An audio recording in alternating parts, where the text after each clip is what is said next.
A brand new battleground poll shows Donald Trump surging in the key swing states.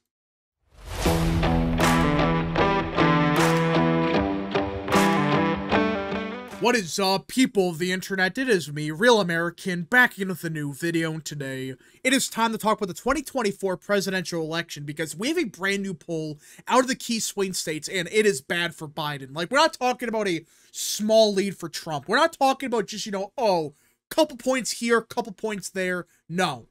Trump is leading everywhere and by a lot. So let us get into it.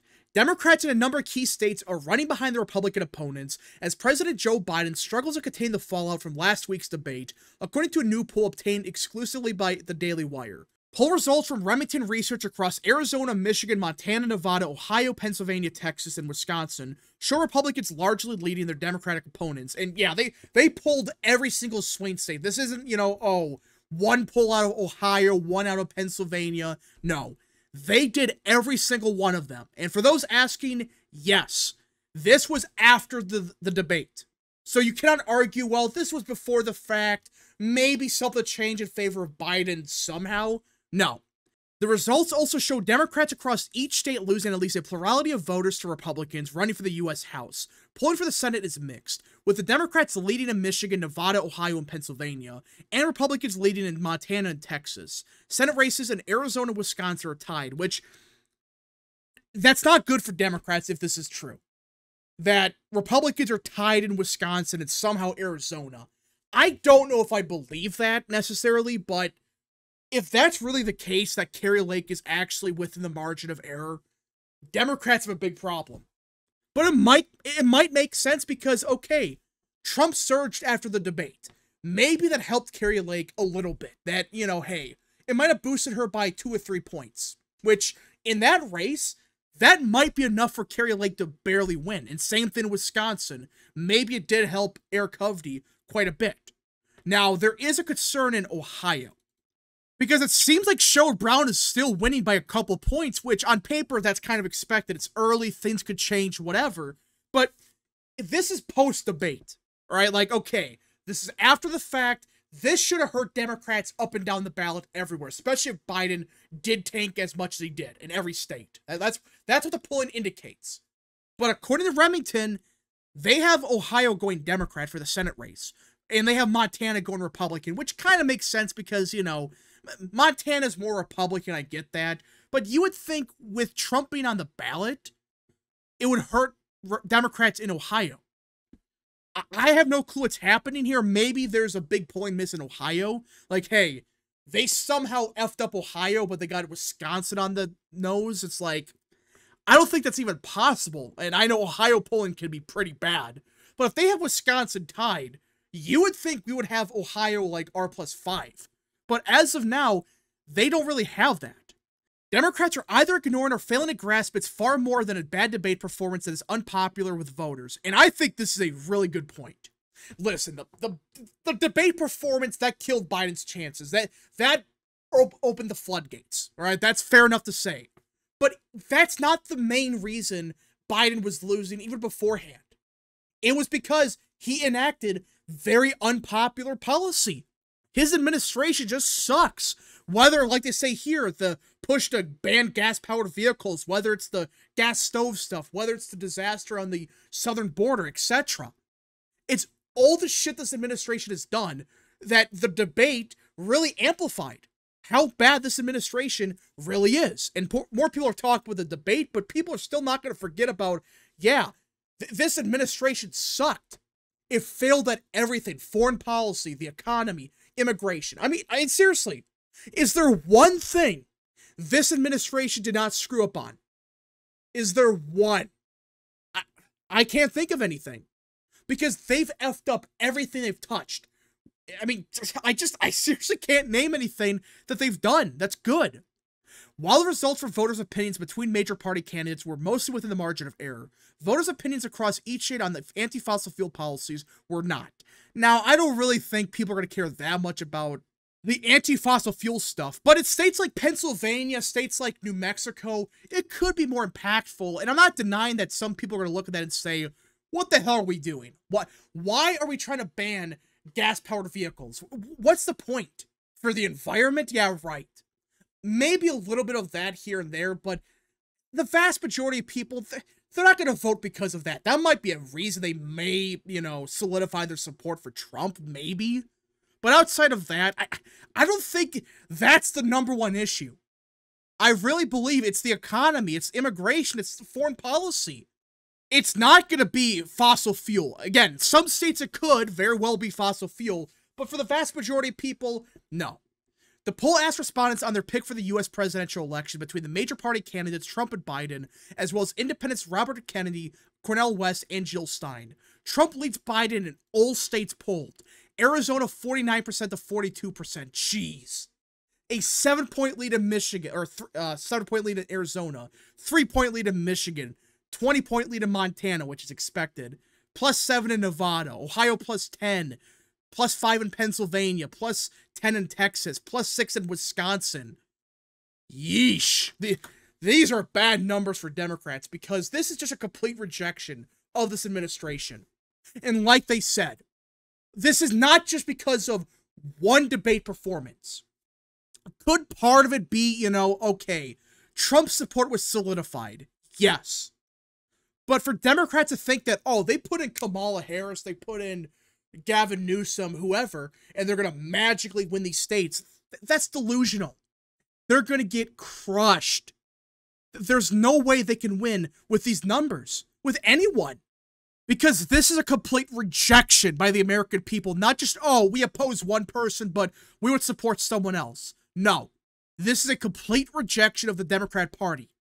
The results are in line with other attempts by pollsters to gauge voters' opinions after the first debate of 2024. Yeah. The New York Times had, what, Trump +6, Trump +9? Which, that's still very, more friendly than this poll, but that's still a big shift towards Trump. And this poll has 10-point shifts in Arizona, Nevada, 5-point shifts in Pennsylvania, Michigan, etc. It is a big shift towards Trump. Biden appeared feeble and at times incomprehensible on stage next to Trump on Thursday evening. At one point during the debate, Biden claimed we finally beat Medicare.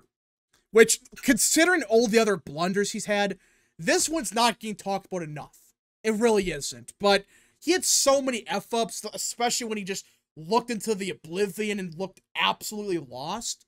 Yeah, I mean, that's what everyone's talking about. But even the other stuff, Medicare, like you said, we finally beat Medicare. And Trump said, yeah, you beat Medicare to death. Which was a perfect one-liner. And that's what Trump needed to do during the debate. So there's small stuff like that, but when you combine all of it, it was a complete disaster, and the polling indicates it. The performance has sparked a wave of backlash against the president from within his own party and from political commentators who have suggested Biden lacks the mental acuity to run for re-election. Voters too responded harshly to the president's Thursday night debate, with 80% saying the president is too old to run for a second term. Yeah, 80%, and that's from a separate poll, but CNN had the same thing, it was like 75%. So either way, 75 to 80% of Americans after the debate think to themselves, yeah, this guy's too old to run for president. Hell, he shouldn't even be serving right now. There's no way you can recover from these numbers. And just frankly, this is just a bad poll for Biden because you could argue, of all the polls released post-debate, this one might be the most friendly to Biden. I know that sounds crazy, but look at the CNN poll. That's like a Trump +10 shift or whatever. New York Times, Trump +10 to 15. Those are big shifts. Much more than what this poll is indicating. And they polled every single swing state, the states that actually matter, and states like Montana because of, the Senate race. There's no positives here for Biden at all.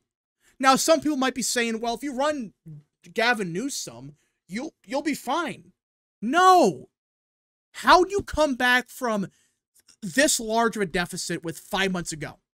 How? This is a huge deficit. This isn't, a 1-point lead everywhere. It's most of the states, in fact, are completely outside of the margin of error.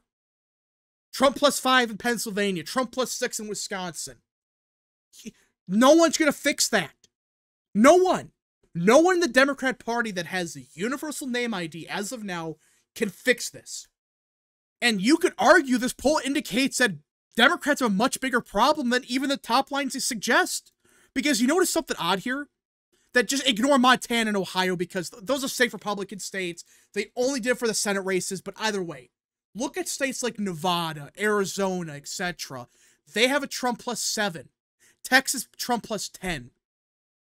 He's doing very good in Nevada and Arizona.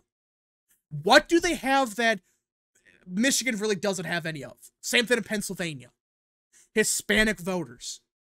Outside of some Hispanic voters here and there in Pennsylvania and maybe Michigan, you really don't have the population like you do in Arizona and Nevada.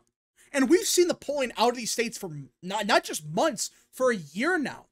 Trump is doing very good in Nevada. Not just this poll, but nearly every single poll out of the state since early last year, Trump has been demolishing Biden by a lot. Even in Arizona, he's doing very well there as well. And again, when you look at the crosstabs and you realize Trump's best improvement is with Hispanic voters. And that explains why he's doing so good in Nevada, in Arizona, hell, even Texas. He's winning the state by 10. So the more you look at this, the more you realize there is a larger problem here. This isn't just, Trump is doing way better with white voters and calling it a day and that's it. No. Trump is doing better with the voters that have voted Democrat for generations. Voters that Democrats banked on would give them a permanent majority. Remember that? Just 10 years ago, they really thought, this is a permanent majority. We're going to win no matter what because we have a bunch of Hispanics. That's what they said. And now, ironically, Hispanic voters might be the reason they lose the presidency. It's ironic, but it's true. They're doing so bad with them that they're giving Trump states like Nevada, states like Arizona. This is not good for Democrats at all, and they don't want to accept it. They don't want to accept that they're in a bad situation. They really believe if they snap their fingers and pick Gavin Newsom or whoever, that will solve everything. No, that's not going to solve a damn thing. There are so many problems here that Democrats are just they're not going to solve in time. This will take years for them to recover. I really believe that. If this goes as bad as the polling indicates, yeah, this could take like a couple election cycles to maybe resolve even a little bit. Anyways, folks, thank you so much for watching. If you guys did enjoy this video, smash the like button down below, subscribe, share with your friends, hit that little bell, follow the social media accounts in the description down below, and of course, join the channel today. Godspeed to all of you.